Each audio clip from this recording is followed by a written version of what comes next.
हमारे solar system में एक ऐसा मिस्टीरियस और अनसीन ऑब्जेक्ट है जो सारे प्लैनेट्स की ऑर्बिट्स को इफेक्ट कर रहा है, लेकिन आज तक किसी को भी ये दिखाई नहीं दिया है। And no, not even with the help of recent technology और एडवांस टेलीस्कोप्स, बट वो एग्जिस्ट तो करता है, और ये मैं नहीं बल्कि कई साइंटिस्टों का मानना है।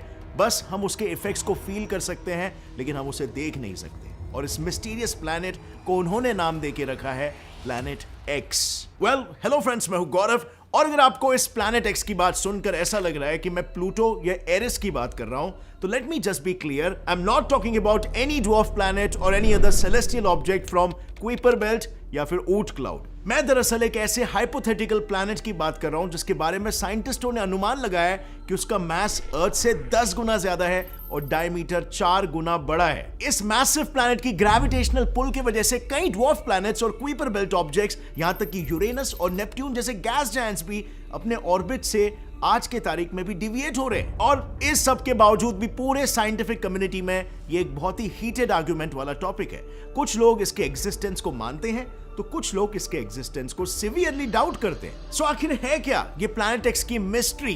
वेल, हम ढूंढ के लाते हैं सबूत और प्रेजेंट करते हैं आपको, और अनकवर करते हैं इस मिस्ट्री के पीछे के सीक्रेट्स।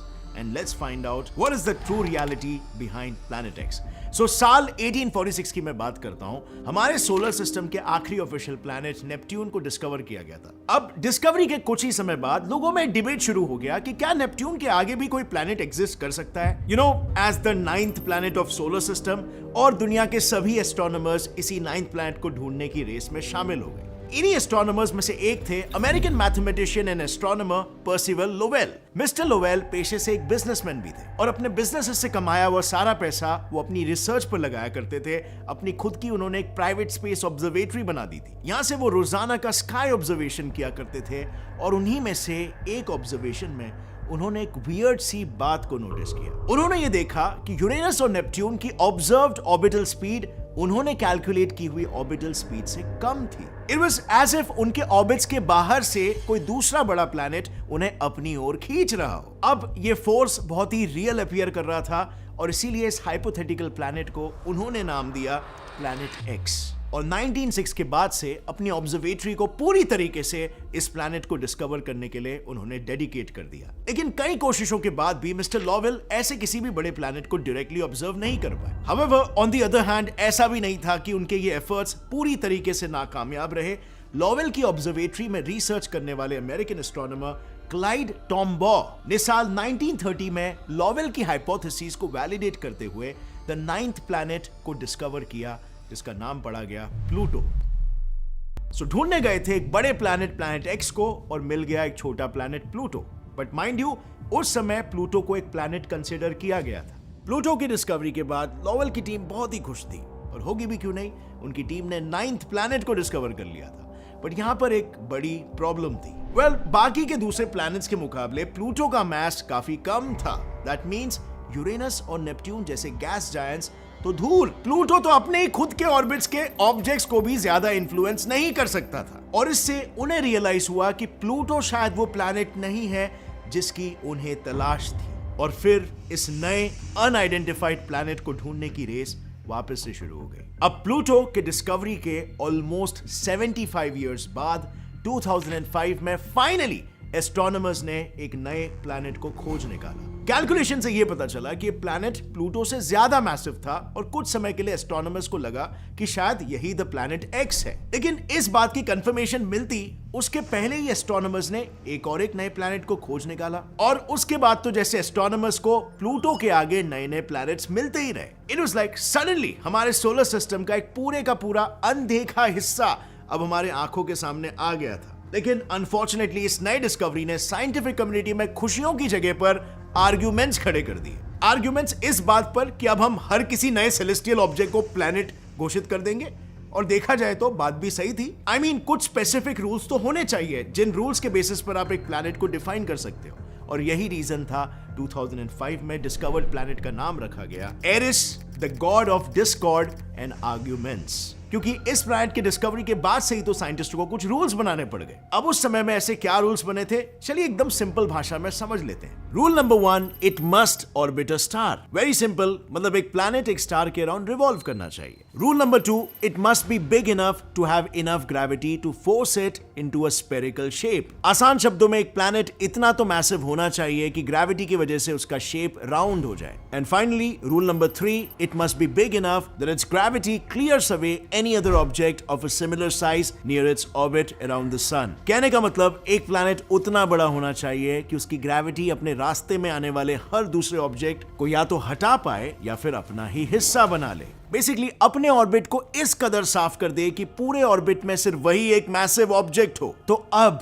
अगर इन रूल्स को सारे प्लैनेट्स पर अप्लाई करके देखा जाए तो ऑलमोस्ट सारे प्लैनेट्स इन रूल्स को फॉलो करते हैं एक्सेप्ट प्लूटो।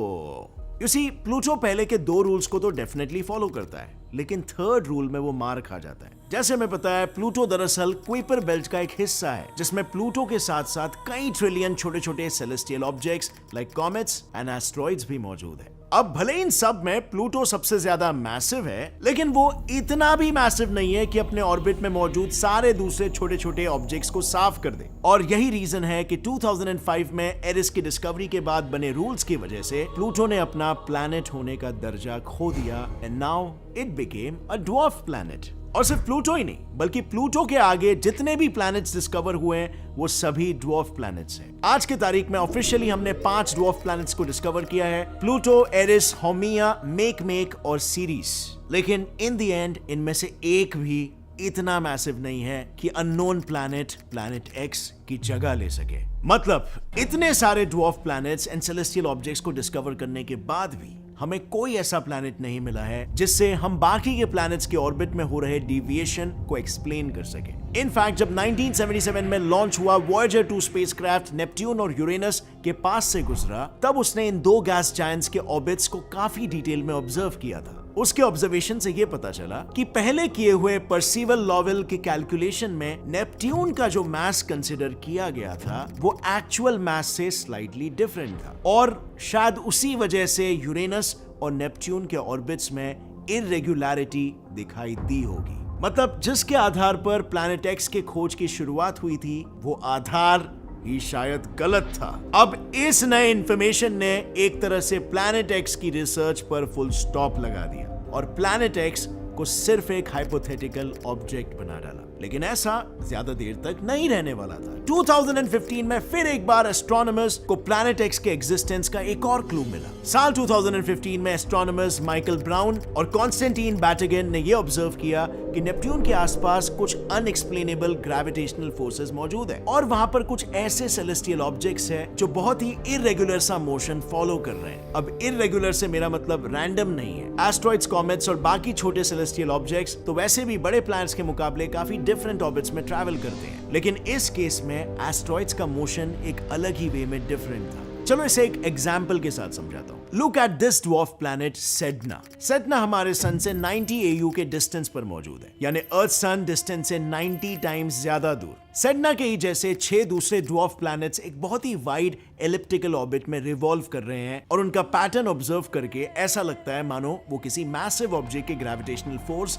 से इन्फ्लुएंस हो रहे हैं। अब ये ऑब्जर्वेशन तो अपने आप में बहुत ही सिंपल है और इससे ये कह देना कि प्लैनेट एक्स हाइपोथेटिकल नहीं है बल्कि सच में एग्जिस्ट करता है will be a very long shot, wouldn't it? इसका मतलब है कि अगर हमें प्लैनेट एक्स के एग्जिस्टेंस का कोई सॉलिड एविडेंस चाहिए तो हमें उसका एक अच्छा ऑब्जर्वेशन भी हासिल करना पड़ेगा, और ऐसा ऑब्जर्वेशन हमें सिर्फ कोई अच्छे टेलीस्कोप से ही मिल सकता है। अब आई नो आप सब समझ ही गए होंगे मैं किस डायरेक्शन में जा रहा हूं। ऑब्वियसली 1906, 2005 और 2015 के मुकाबले आज हमारे पास काफी ज्यादा एडवांस्ड और सेंसिटिव टेलीस्कोप्स मौजूद हैं। लेकिन फ्रेंड्स, अगर हम हमारे नए एडवांस टेलीस्कोप से किए गए ऑब्जर्वेशंस और डिस्कवरीज को देखें तो सबसे फर्देस्ट प्लैनेट जो हमने आज तक टेलीस्कोप के हेल्प से ऑब्जर्व किया है वो है फार फार आउट। एंड नो, मैं इंग्लिश का फ्रेज नहीं यूज कर रहा हूं, ये प्लैनेट का नाम है फार फार आउट, और काइंड ऑफ ये नाम इस प्लैनेट को सूट भी करता है क्योंकि अर्थ और फार फार आउट के बीच का जो डिस्टेंस है वो 140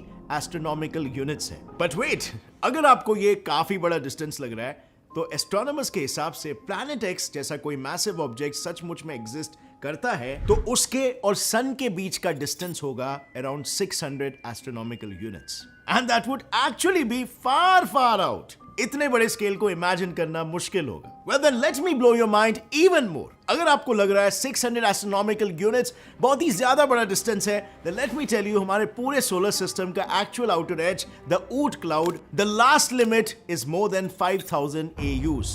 मतलब अगर प्लैनेट एक्स सचमुच में एग्जिस्ट करता है, सो अब आपको क्या लगता है वो सन से कितने डिस्टेंस पर होगा? लिखिए अपना जवाब नीचे कमेंट सेक्शन में। और अगर इस वीडियो से आपको कुछ भी नया सीखने मिला तो एक लाइक जरूर ठोकना भूलना मत। चैनल को सब्सक्राइब करने के लिए, ऐसे ही और इंटरेस्टिंग और नॉलेजेबल वीडियोस को आगे भी देखते रहने के लिए। As always friends, stay curious, keep learning and keep growing. जय हिंद।